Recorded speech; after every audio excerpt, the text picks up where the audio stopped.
Good morning dear students. आप सब कैसे हैं? मैं उम्मीद करता हूं कि बहुत अच्छे होंगे। मैं आकाश कुमार बढ़ाना आईसीटी वर्चुअल क्लासरूम में आपका बहुत बहुत स्वागत करता हूं मेरे प्यारे बच्चों। और जैसा आपको पता है कि हमारी 12th क्लास है और इकोनॉमिक्स हमारा विषय चल रहा है और चैप्टर नंबर 5 हम लोग देख रहे हैं बाजार संतुलन।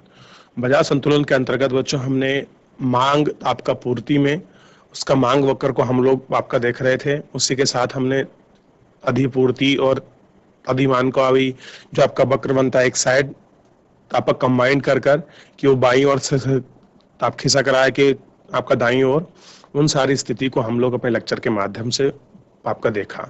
और साथ ही में हमने आपका प्रतियोगिता के विषय में पढ़ा कि आपका पूर्ण प्रतियोगिता क्या है, वो उसकी विशेषताएं क्या है।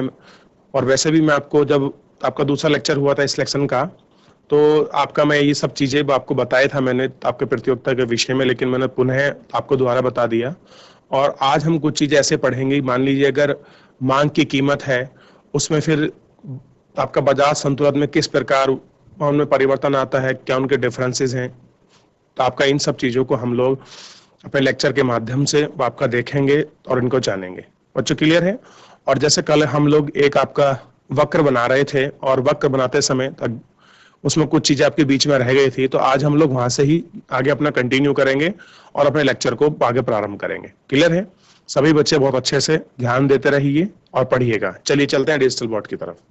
देखिए बच्चों, आपको याद होगा जब हम लोग अपना लेक्चर देख रहे थे तो ये वाला जो ग्राफ है हम लोग इसको बना रहे थे। ठीक, अब हम लोग क्या करते हैं कि कल तो हमने बहुत जल्दी बना दिया था क्योंकि समय समाप्त हो रहा था। हम इसको दोबारा बनाते हैं और दोबारा हम इसके सारे एंगल को देखते हैं अच्छे से कि ये आपका बनता किस प्रकार है। इन सारी चीजों को हम लोग आपका देख लेंगे। ठीक है, चलिए आपको ध्यान देना है कि क्या कैसे स्थिति में ये आपका ग्राफ बन रहा है। और ग्राफ ध्यान रखिएगा, जो हमने ग्राफ जो आपका बनाया था ये ग्राफ था आपका बेसिकली, ध्यान दीजिए, मांग में परिवर्तन, मांग में परिवर्तन का संतुलन, संतुलन कीमत एवं संतुलन मात्रा, संतुलन मात्रा पर प्रभाव, इसको हम लोग आपका देख रहे थे।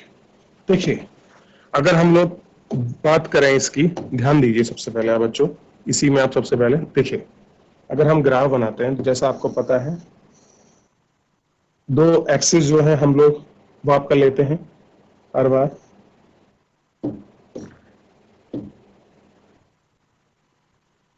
ये देखिए, यहां देख लिया वाई एक्सिस, एक्स एक्सिस पर ये ओ, इतना तो आपको समझ आता है जो भी हम लोग अपना ग्राफ बनाते हैं। यहाँ तक तो जो आपकी चीजें हैं सारी चीजें जो हैं आपको बहुत अच्छे से आपको समझ आती होंगी। क्लियर है? अब देखिए ये जो ग्राफ बनेगा ये बनेगा आपका बच्चों कीमत का और ये बनेगा आपका मात्रा का। मात्रा मतलब कोई भी जो आपकी क्वांटिटी होगी उसका। अब देखिए सबसे पहले यहां देखते हैं, ये देखिए P0 उसकी कीमत है और Q0 उसकी क्या होगी, आपकी मात्रा होगी। ये ध्यान रखिए। दूसरा अगर हम लोग आपका रेट लें तो दूसरी कीमत होगी इसकी P, यहां रहेगी कुछ इस प्रकार की, क्या रहेगी P। यहां तक ध्यान रहेगा आपकी को। फिर इसी में देखिएगा अगला, फिर एक नई मात्रा अगर बढ़ेगा नई आइटम के साथ, ये देखिए इसमें थोड़ा सा मैं इसको दोबारा बना देता हूं। ये देखिएगा इस तरीके से। और दूसरा हम लोगों को ध्यान देना है थोड़ा सा, ये हमें बन गया। और देखिए ये क्या होगा, इनका मिड पॉइंट है, ऐसे देखिए ये इस प्रकार से।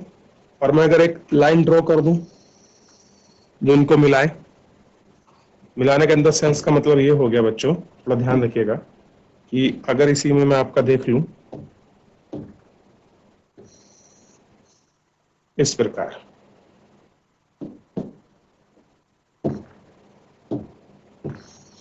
इतना क्लियर है? ठीक है। अब देखिए, इतना हम लोग क्या कर चुके हैं, आपका इसमें देख चुके हैं। और ये जो लाइन होगी इसको मान दिया हमने एस। क्या कह दिया? एस। अब देखिए, एस और डी से गुजार कर एक लाइन और हम लोग क्या कर लेते हैं, गुजार देते हैं इसके ऊपर, देखिएगा। और हमने क्या करा, ये लाइन आपकी इस प्रकार से मैंने गुजार दी। और एक नहीं, जो आपके तीनों एक्सिस हैं इसको मैंने पार करा नहीं कराता हूं, इसको बीच में रोकता हूं। ये देखिए, इसको यहां कर दिया और इसको यहां कर दिया। ये देखिए लाइन हो गई है, ध्यान दीजिए, आपका डिफरेंट कलर से है। और इसको मान लिया मैंने E1, बल्कि पहले इसको देखते हैं, E0, E0, E और आपका E1, ये हमने देख लिया। इसको क्लियर है? ये आपका मूल्य P1 रहा था, ये वाला, ये तो P था, ये आपका P1 रहा था, ध्यान देना। तो यहां तक हम लोग आपका देखें। अब ये जो मूल्य होगा, इसकी जो लाइन खींची है, इसको हमने D0 माना, ये भी D0, ये D1 होगा, ये D होगा खेली, D1 तो ऊपर वाला होगा, और ये होगा आपका D1 और ये होगा D1। तो ये जो आपको मिल रहा है, ये आपको पता होना चाहिए, ये जो आपका मांग वक्र का, जो मांग में आपका परिवर्तन का संतुलन कीमत एवं संतुलन मात्रा पर जो प्रभाव पड़ता है, किस पर? कीमत और मात्रा पर। इस प्रकार का जो ग्राफ है वो आपका बनता है। ये आपको थोड़ा सा ध्यान रखना है। लाइन बिल्कुल एग्जैक्ट वो आपकी सीधी बनती है, लेकिन ग्राफ में मेरा हाथ थोड़ा सा आपका तिरछा गया है, कोई नहीं, आपको ध्यान रखना है। ये बिल्कुल इस प्रकार बनता है, ये आपको ध्यान रखिएगा, इस प्रकार के ग्राफ बनते हैं। आगे चलते हैं। दूसरा इसी में देखिए बच्चों, आपको ध्यान रखना है, इसी के अंतर्गत एक और स्थिति होती है,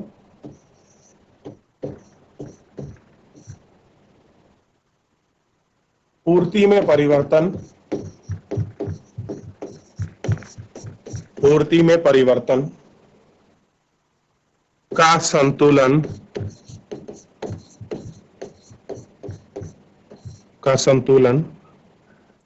कीमत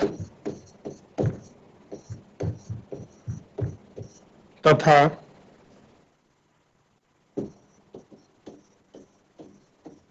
संतुलन मात्रा। क्या होगा? संतुलन मात्रा, ये हमको देखना है। ठीक, अब देखिए इसका जो ग्राफ है, थोड़ा सा वो ग्राफ को भी एक बार आप लोग थोड़ा सा देख लें, चीजें और अच्छी क्लियर हो जाएंगी। देखिए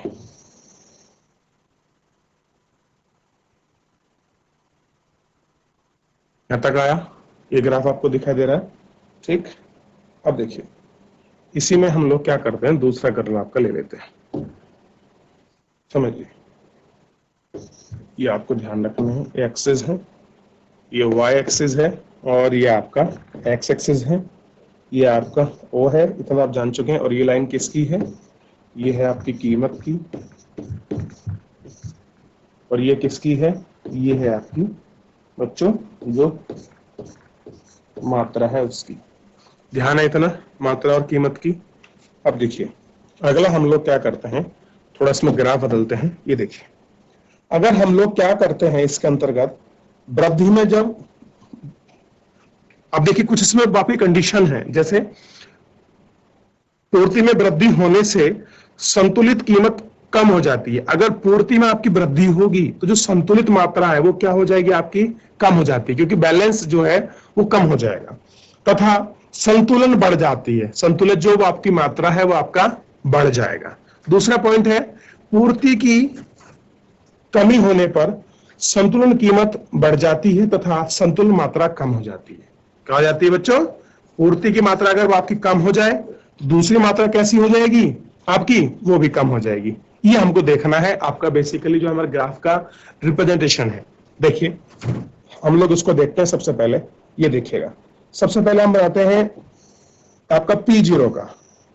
ये देखिए, ये रहा आपका P0 और ये रहा आपकी मात्रा हो गई Q1।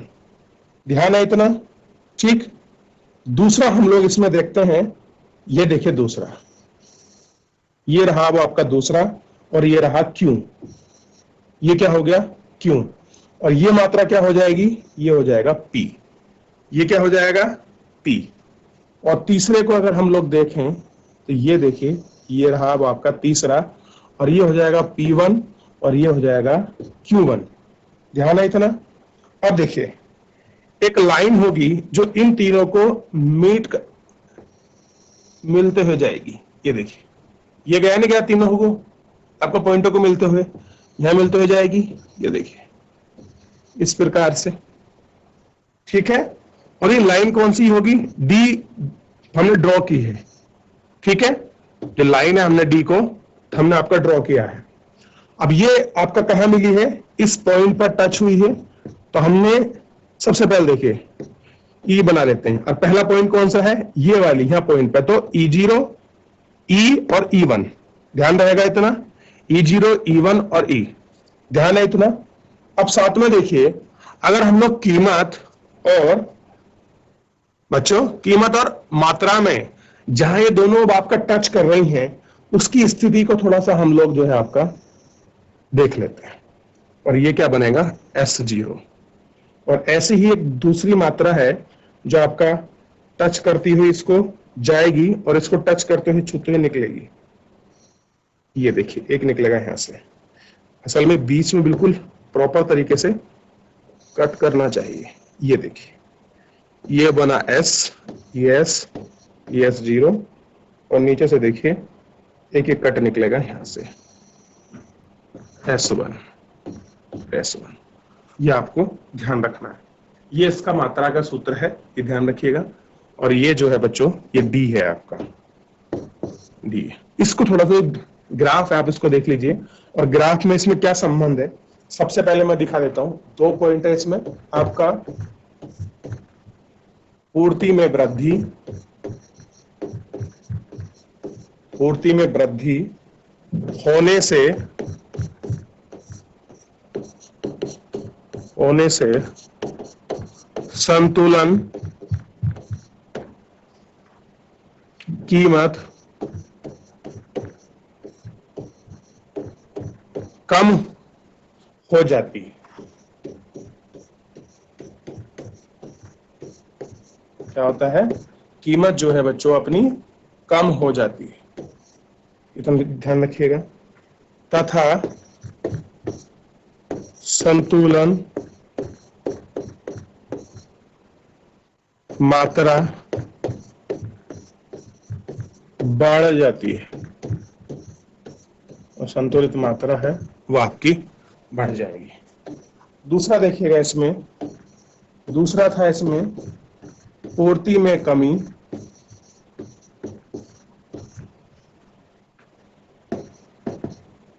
होने से, पूर्ति में कमी होने से संतुलन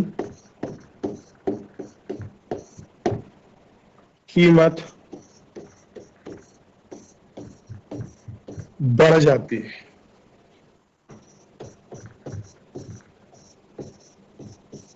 क्या होता है, बढ़ जाती है। तथा संतुलन मात्रा कम हो जाती है।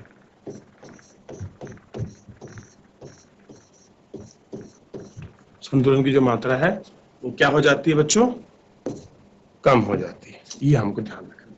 ये 2 पॉइंट है, पूर्ति में वृद्धि होने से संतुलन कीमत कम हो जाती है तथा संतुलन मात्रा बढ़ जाती है। दूसरा पॉइंट था पूर्ति में कमी होने से संतुलन कीमत बढ़ जाती है तथा संतुलन जो मात्रा है वो क्या हो जाती है आपकी, कम हो जाती है। ये आपको ध्यान रखना है। ये उसका डायग्राम है बच्चों।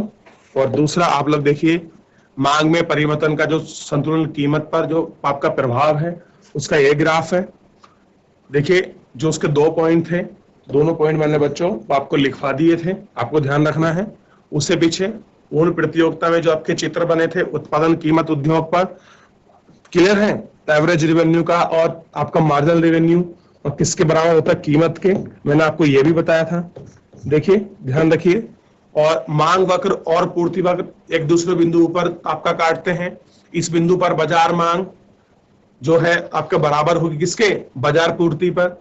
भाई इस कीमत से कम कीमत पर मांग पूर्ति, ध्यान देखिए जो चिन्ह है वो किसकी तरफ है, इस तरफ है, मांग पूर्ति है, अतः अधि मांग होगा। और अधि पूर्ति को भी हम लोग आपका पढ़ चुके थे। इन सारी चीजों को हम लोग अपने लेक्चर के माध्यम से सारी चीजों को एक एक करके बहुत अच्छे से हम लोग इसको आपका देख लिए थे। अब थोड़ा सा जो है बच्चों हमें आगे बढ़ने की आवश्यकता है और थोड़ी जो आपकी नई चीज है हमको देखने की आवश्यकता है। जैसे बड़ा ही इंपॉर्टेंट है इसमें नई इसके साथ, अब देखिए अब हम बात करेंगे मांग और पूर्ति दोनों में एक साथ वृद्धि, एक साथ वृद्धि। अगर मांग और पूर्ति दोनों में एक साथ वृद्धि होती हो उस कंडीशन में क्या स्थिति है, वो स्थिति को हम लोग आपका लेक्चर के माध्यम से हम लोग इसको जानेंगे कि क्या चीजें बनी हुई हैं, क्या चीजें हैं, इसको थोड़ा सा हम लोग आपका देख लेते हैं। देखिए इसमें क्या है, संभवतः आपको ध्यान रखना है कि मांग और पूर्ति जब एक साथ होती है तो ऐसी जो है केवल बच्चों आपकी जो तीन स्थिति है, क्या है आपको ध्यान रखना है, तीन स्थितियां जो है आपकी बनती हैं, तीन स्थितियां ही आपकी संभव है। कैसी है, तीन स्थिति ही आपकी संभव है। उन तीनों स्थिति को हम लोगों को अपने इस लेक्चर के अंतर्गत देखना है। अब देखिए कौन कौन सी है वो तीन स्थिति, उनको हम लोग आपका देखता चलेंगे। सबसे पहली स्थिति को ध्यान दीजिए कि कौन सी सबसे पहली स्थिति है। देखिए जब मांग में वृद्धि, जब मांग में वृद्धि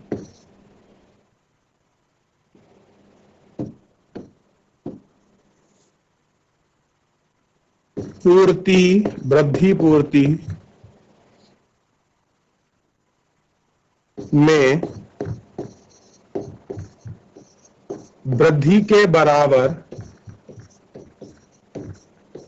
बराबर हो, इस स्थिति को, इस स्थिति को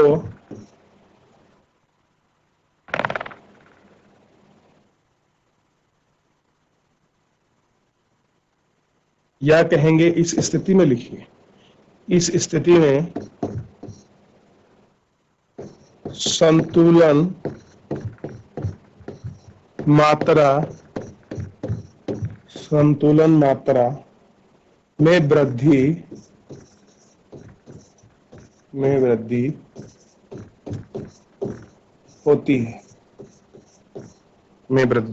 होती है, परंतु संतुलन कीमत समान रहती है। क्या होती है आपकी, समान रहती है। यानी कि जब मांग में वृद्धि पूर्ति में वृद्धि के बराबर हो, वृद्धि पूर्ति किसके बराबर हो, वृद्धि के बराबर हो, इस स्थिति में संतुलन मात्रा में वृद्धि होती है परंतु संतुलन कीमत समान रहती है।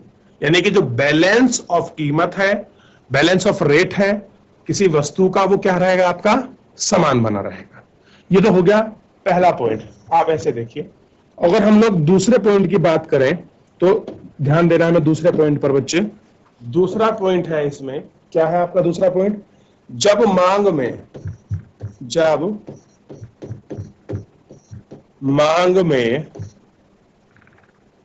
वृद्धि पूर्ति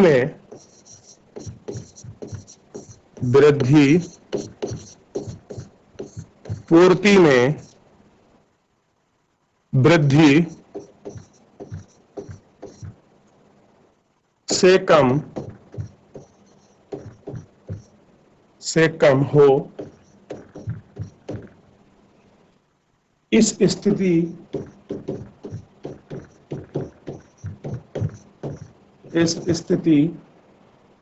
में संतुलन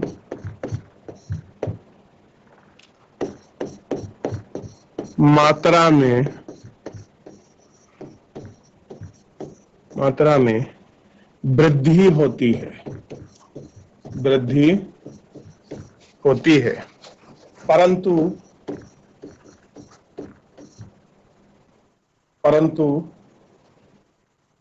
संतुलन कीमत कम हो जाती है। क्या होता है? जो कीमत है वो आपका कम हो जाती है। तीसरा पॉइंट देखिए इसमें, सबसे पहले जब मांग में वृद्धि पूर्ति में वृद्धि अधिक हो, इस स्थिति में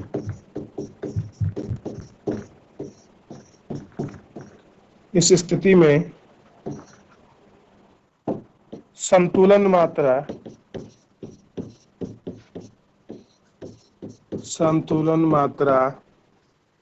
में वृद्धि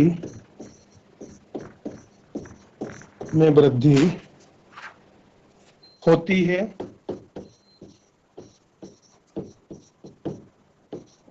तथा संतुलन कीमत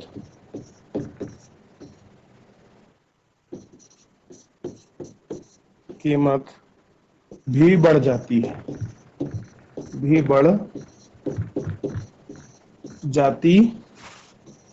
है। देखिए, ध्यान दीजिएगा, जब मांग में वृद्धि पूर्ति में आपकी वृद्धि अधिक हो, इस स्थिति में संतुलन मात्रा में वृद्धि होती है तथा संतुलन कीमत भी बढ़ जाती है। दूसरा पॉइंट है, जब मांग में वृद्धि पूर्ति में वृद्धि से कम हो, इस स्थिति में संतुलन मात्रा में वृद्धि होती है परंतु संतुलन कीमत कम हो जाती है। क्या हो जाती है? कि जो आपकी संतुलित जो आपकी कीमत है वो क्या हो जाती है बच्चों? वो आपकी बच्चों कम हो जाती है। क्लियर है बच्चों? क्या हो जाती है? जो उसकी कीमत है वो आपका कम हो जाती है।